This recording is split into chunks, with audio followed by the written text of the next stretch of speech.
कि जब एक पॉजिटिव रिजल्ट आता है ना, एक पॉजिटिव रिजल्ट चाहे 10 फेलियर के बाद में आओ, दुनिया की सारी सड़कें आपके घर तक आती है। पूछना नहीं पड़ता कि आपका घर कहां पे है, लोग अपने आप आपका घर ढूंढ लेते हैं। लोगों के द्वारा उठाई गई हर अंगुली वापस मुड़ जाती है। इसलिए कहते हैं कि काम हमें ऐसा करना है, बस किसी को कुछ बताना नहीं है, किसी को कुछ कहना नहीं है। मैं हमेशा कहता हूं कि बिल्कुल ये प्रदर्शन नहीं होना चाहिए कि मैं तैयारी कर रहा हूं, मैं क्या कर रहा हूं। आप यहां पे रहिए, सूरतगढ़ी रहिए, 5-7 का ग्रुप बना के रहिए, और मेहनत ऐसी कि जान निकल जाए, और रात को 12-1 बजे तक पढ़ते पढ़ते ऐसी स्थिति आ जाए कि यहां पे सीने पे रखी हुई किताब पड़ी रहे और आंखें बंद होने लगे कि भाई मेरे से इससे अधिक हो नहीं सकती। उस दिन आपको लगेगा, उस दिन लगेगा कि आप वाकई में मेहनत कर रहे हैं। देखो, मनुष्य की प्रवृत्ति होती है, जिस दिन आपका दिन खराब होगा ना, जिस दिन भी, उस रात को आपको अंदर से फील होगा कि यार मैं कर क्या रहा हूं यहां पे। रात को ठीक से नींद भी नहीं आएगी, हो क्या रहा है, मतलब मैं आया क्या हूं यहां पे, किस लिए यहां पे आया हूं। और जिस दिन आप सुबह उठ के और रात को सोने तक पूरे दिन जबरदस्त पढ़ाई की है, मतलब आपकी क्षमता से एक कदम आगे, उस रात की नींद ही अलग होती है, उस रात का सेटिस्फेक्शन अलग होता है। और मैं कहता हूं स्टूडेंट को, आप है ना ऐसे 5 दिन करके देखिए, 5 दिन आपको एक अलग प्रकार की अनुभूति होगी। और जब कुछ नहीं हो रहा, समय खराब हो रहा, तो खुद से सवाल कर लीजिए। मैं दिल्ली में था, उसी साल की बात है, 31 का टाइम था और बच्चों ने कुछ पार्टी गई थी, तो सभी ने कहा कि पार्टी करेंगे आज, ये वो, मेरे को कहा आप भी आना, मैं भी चला गया। पार्टी में गए, वहां पे बैठे रहे सबने, कोई किसी ने अपने अपने हिसाब से सभी ने पार्टी की। मैं तो मेरा ब्राह्मण आदमी और जिंदगी में कोई कुछ किया नहीं, मैंने मेरी जीवन में कभी चाय के अलावा कोई नशा नहीं किया। और दूसरा किया पढ़ाई का, जो मुझे आज भी है। आज भी गाड़ी में आता हूं तो किताब रखता हूं कि 2 चीजें सीख के आऊंगा, नुकसान क्या है। तो 2-2:30 बजे वहां से फ्री हुए घर आए।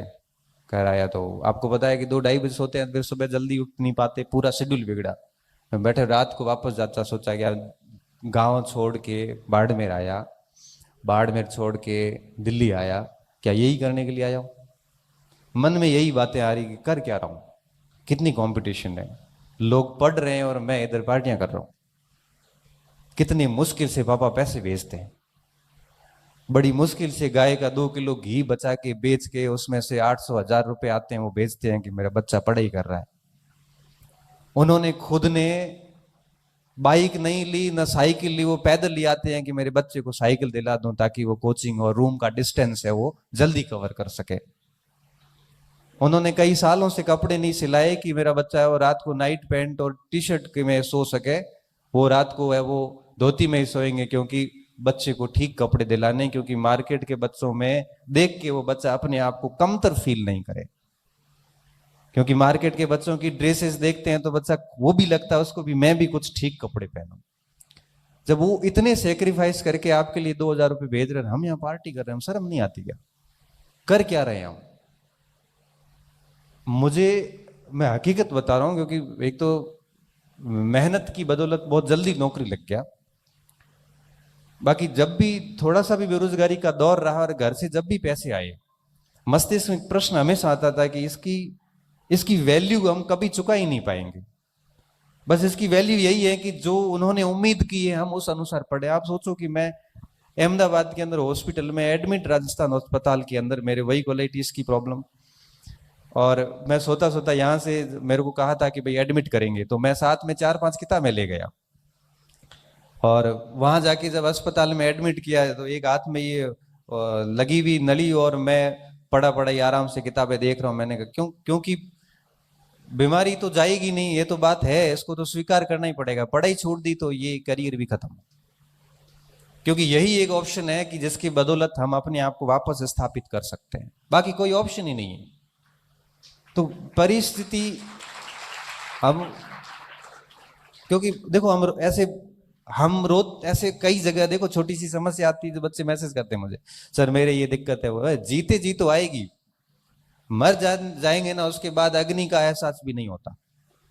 अगर आप जिंदा हैं ना तो दिक्कतें आएगी, किसी के फैमिली इश्यूज होंगे, किसी के आर्थिक इश्यूज होंगे, किसी के शारीरिक होंगे, हर प्रकार के इश्यूज आते हैं। लेकिन मैं ये मानता हूं कि अंदर अंदर धुन होती है ना एक, अगर वो धुन है तो मुझे लगता है कि उस समस्या आपको बहुत अधिक रोक नहीं सकती।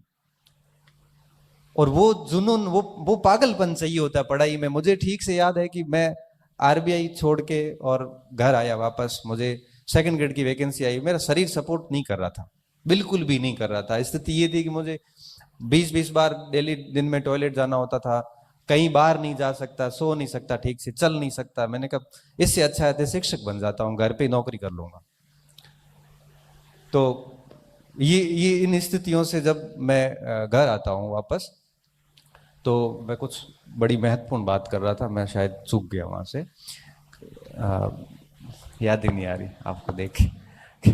कोई बड़ी कोई अच्छी शिक्षा थी, लेकिन कोई नहीं, छोड़ो। तो कहने का मेरा सेंस ये था कि चीजें जो होती है वो बहुत आप कर सकते हैं, ऐसी कोई कठिनाई होती नहीं जिस जो हमें लक्ष्य से दूर कर सके। पागलपन होना बहुत जरूरी है। तो मैं कह रहा था कि मैं जब वापस घर आया ना, तो मैं जैसे ही पढ़ने बैठता, तो मेरी पढ़ाई किताबें, और मैं फोन को तो आज भी जब पढ़ता हूं तो ये ऐसे साइलेंट करके उल्टा रखता हूं, आज भी उल्टा रखता हूं। कई बार बच्चे कहते सर रेस्पॉन्स नहीं दिया, मैं देता ही नहीं हूं। क्यों? क्योंकि पढ़ाई के समय ये चीज होनी नहीं चाहिए।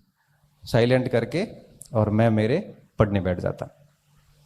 पढ़ते पढ़ते पढ़ते मुझे ये याद नहीं रहता कि पढ़ रहा था, मम्मी आती कि चाय पी ले या नाश्ता कर ले, 10 बज गई है। चाय नाश्ता किया, फिर पढ़ने बैठ गए। स्नान कब किया पता नहीं, 3 बजे 4 बजे, कुछ याद नहीं। ये शेविंग कब की है, कितने दिन से, वो पता नहीं। कई बार स्नान नहीं भी होता था। मतलब इसे पागलपन सा कहते।